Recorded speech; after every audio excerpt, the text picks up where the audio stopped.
BLRO অফিসের কর্মীরা তারা নাকি যোগসাজশ করে জমি দখল করে নিচ্ছেন। এই অভিযোগে গোয়ালপুকুরে বিএলআরও অফিসে বিজেপির বিক্ষোভ। চঞ্চল রয়েছে আমার সঙ্গে। চঞ্চল, এই অভিযোগ কেন?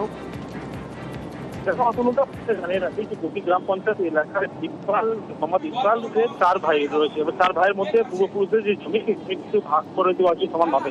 অভিযোগ রয়েছে যে ইকবালের যে কাকা যে ছেলে তিনি কিন্তু সেই জমি রিপোর্ট কেটে নিয়েছেন আমিনকে দিয়ে, এবং সেই অভিযোগ তুলে কিন্তু বিক্ষোভ দেখাতে ছিল। কারণ যে নোটিশ ছাড়া কিভাবে সেই রেকর্ড কেটে দেওয়া হয় সেই নিয়ে বিক্ষোভ দেখাতে শুরু করে। এরপরে কিন্তু বিজেপি নেতা গোলাম সরকার সেই বিষয়টি জানতে পেরে ক্ষুব্ধ হয়ে বেলার অফিসে বিক্ষোভ দেখান। এতে কিন্তু ওই বেলার অফিসে উত্তেজনা ছড়িয়ে পড়ে। তবে তাদের অভিযোগ যে এই সেই বেলার অফিসের এইভাবে রেকর্ড কেটে দেওয়া হলো, এই নিয়ে কিন্তু বেলার অফিসের বিরুদ্ধে দুর্নীতির একটা অভিযোগ উঠে আসতেছে।